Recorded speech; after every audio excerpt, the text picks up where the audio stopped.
So, the Saints Row reboot was just announced maybe about a week ago, and after my initial reaction, I thought to let the dust settle, collect my thoughts, and then put out what I think. And yup, I still don't have my hopes up, and it does mainly have to do with these Disney Channel looking ass characters.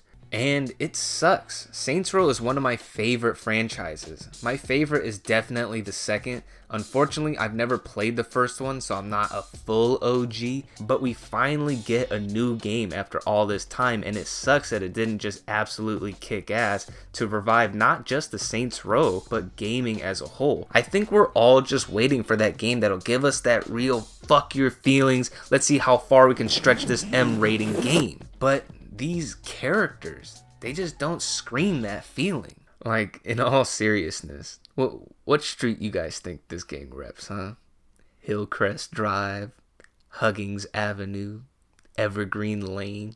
Cause you know whatever street they're from doesn't have a number in that bitch, let alone fucking 3rd Street. But this is what we all hear. This is the main criticism. These guys just don't look gang enough. I mean, this is Saints Row. It's all about that gritty street shit, that hood life, right? And this is where my own dilemma starts, because Saints Row was never really gang. I mean, we have literal samurais, voodoo gypsies, and your local Planet Fitness members. And like here, I may be a mixed kid from the suburbs, but I've been to Long Beach, you know, I've been to Compton, and I have not seen any gangbangers that look like this. Okay, maybe from Browers, but you get my point. And albeit Saints Row 1 gangs look more traditional gangster, but Saints Row 2 is always brought up in all these criticism videos and comments when they say the reboot should look more gang. And yeah, the Saints look a bit more hard, but you can also make your character look like this. Doesn't he look like the leader of a massive gang? I don't know. I probably watched a fucking Netflix documentary about this dude. But it just got me thinking, what about Saints Row made it so great? Because if I really wanted a gang experience, I'd probably play San Andreas. So I guess there has to be something about Saints Row that's different. I booted the game back up and started up a new save to find out for myself. And instantly, I found my answer. First off, your boss and the enemy gangs may not look all that hood, but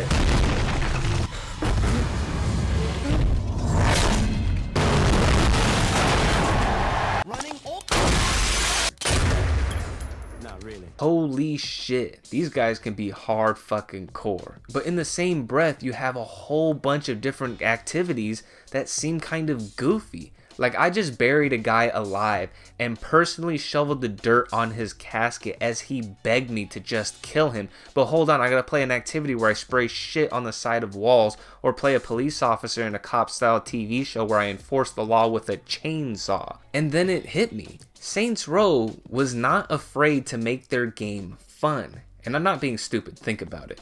And I think this stems from the early development of the first game. Saints Row's engine by nature is just a very floaty game.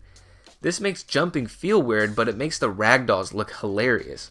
And instead of trying to ground their game, kind of like Grand Theft Auto, they embraced what they had and worked with it. But I agree, Saints Row gets compared to Grand Theft Auto way too much. But I'm gonna do it right now, and it's that Saints Row, the first two at least, is GTA that's fun. Hey, ragdolls look funny, let's build an activity around it. Make a mechanic where I can throw enemies and see their funny ragdolls.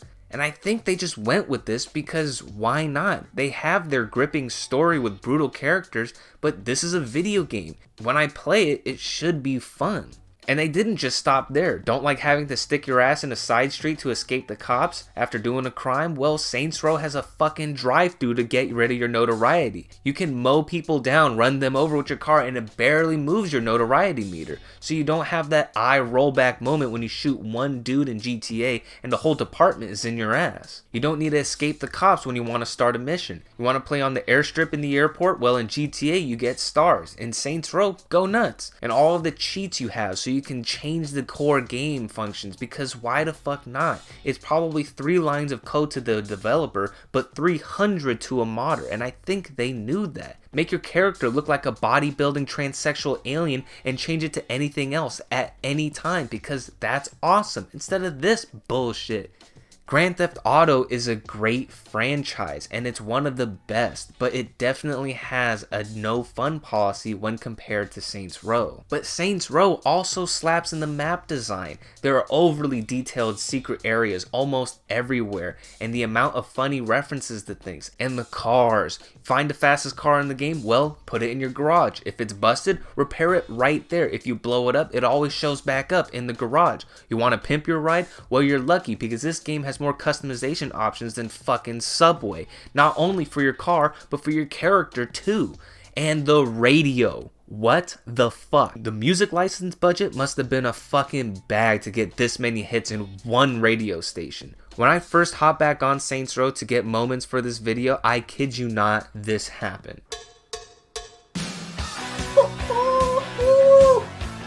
Oh my god.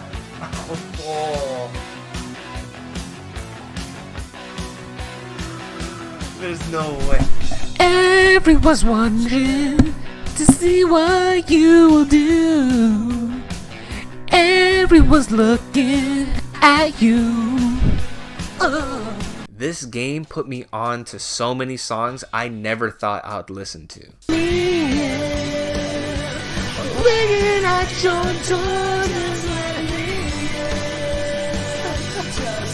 Dead in the middle of little did we know we would rid us the middleman who didn't do that. The developers just seem to have fun when making this game, and if that doesn't speak volumes, we are fucked.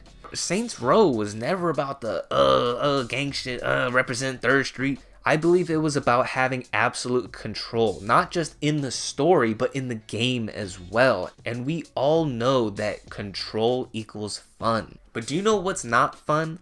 Policing every little minute detail that this day and age has seemed to have adopted in its mainstream media. You know what I'm talking about, the whole Twitter warriors, soy boys, woke SJW crap. The whole if you're not a victim, you're a predator mentality. And let's get one thing clear, the Saints Row reboot has shown nothing to be anything other than an open world third-person shooter. Just like how Saints Row 2 can subvert our expectations on if it can be taken as a serious game or not, the reboot can do all of the same. They just look the way they do. But I do not blame anyone who gets a distaste when they look at the new Saints. I believe with the current trends in media going on right now, with the amount of what seems like pandering to specific demographics of people, and the amount of political or social agendas in movies and video games currently, this has created a stereotype of what people think the authors of these overly sensitive articles on these media boards look like. You know, the hipsters. The political science degree with a minor of fucking Starbucks coffee sizes. And I think this first image of the new Saints gave anyone who was 1, expecting a real gangster in the trenches vibe, or 2, anyone who remembers and thinks of the Saints as a refuge of fun to be instantly met with what can look like the apocalypse of fun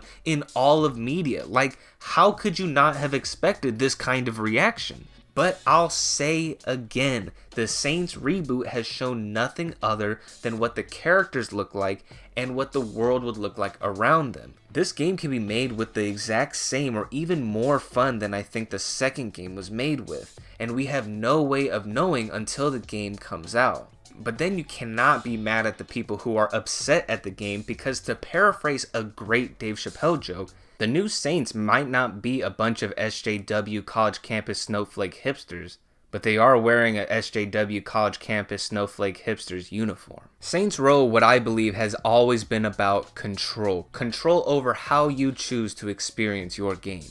And when you look at the decline of Saints Row, you'll find the decline of control with either the clothing, weapon upgrades, car parts, and even gameplay styles. Maybe there's a correlation, but with the new Saints Row being an Epic Games exclusive, maybe they're already saying something about this game by cutting control off on how you even buy the game. I don't know. I also have this theory that if you look at some of the songs from the 80s mixed radio station, you'll find some correlation and similarities to the game, like in Karma Chameleon, Red, Gold, and Green is the colors of the enemy gangs. Maybe the developers of Saints Row 2 listened to this music when growing up, but the developers for the reboot, they look like they were born in the 80s. Maybe this is just how the times move on with this millennial generation in the industry. They just struggle to be cool. And maybe the Saints can come back to its real roots when the edgy Z-Gen Coomer generation gets in the higher ranking jobs. Or shit, it might even get worse. But that's just the theory. A game theory. I'm just kidding. But will I buy this game on release? Personally, no. I think you shouldn't buy any AAA game at release. You should wait until an independent reviewer that you trust gives you the thumbs up. But really, do whatever you want. The last thing I'll do is take control away from any of you. And I hope that the reboot will actually rock, because if it doesn't, it's gonna be a long time until we get a new one. So, the video's done. But I'm going to take this last moment to honor the sad loss of Mike Watson, aka Idle Ninja. Mike, you've done so much for the Saints community and have given everyone the ability to experience not only the great moments, but you have went above and beyond to give us even more. And for that, I thank you, and it's sorry to see you go. The legend, Mike Watson, Idle Ninja. Thank you.